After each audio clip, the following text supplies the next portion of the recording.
There's so much to get to with you. Let's start on what's going on with the Federal Reserve. If you take the president at his word, he does not intend to fire the Federal Reserve Chair, Jerome Powell, though he's still criticizing him.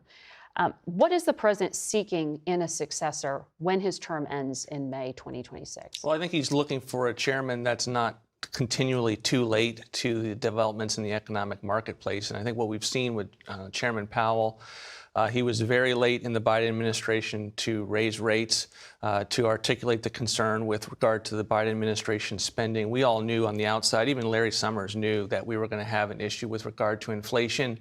And we saw, recent historical inflationary levels that we hadn't seen before. And now he is too late to lower inflation rates. And so that is the kind of thing that we want to see in the next chairman of the Federal Reserve. And one of the reasons why is more of a focus on inflation?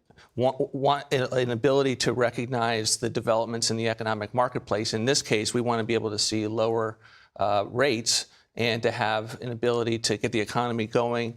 And one of the things we saw with Powell is that one of the reasons he was so late was because he didn't understand that inflation is largely a monetary phenomenon. He kept saying that inflation was transitory. He didn't tackle the problem. And now he's, again, too late. And you marry that with fiscal mismanagement at the Fed, it's a huge problem that we're trying to raise the country's awareness level with. But as you know, the Fed is structured in a way where he doesn't have unilateral control. There's a governing board, others weigh in.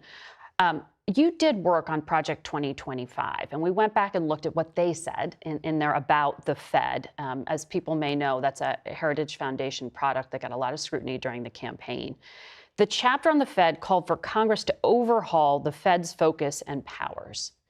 Is that what you're looking to do in 2026? I don't even know what that chapter says. All I know that in terms of the president has run on an agenda. He's been very clear about that. All that we are doing is in this administration is implementing his agenda. You don't want to overhaul the Fed? We want an economic system that works for the American people. That includes the Fed, and the president has been very clear that all he's asking from the Fed is lower interest rates because he thinks that it's important.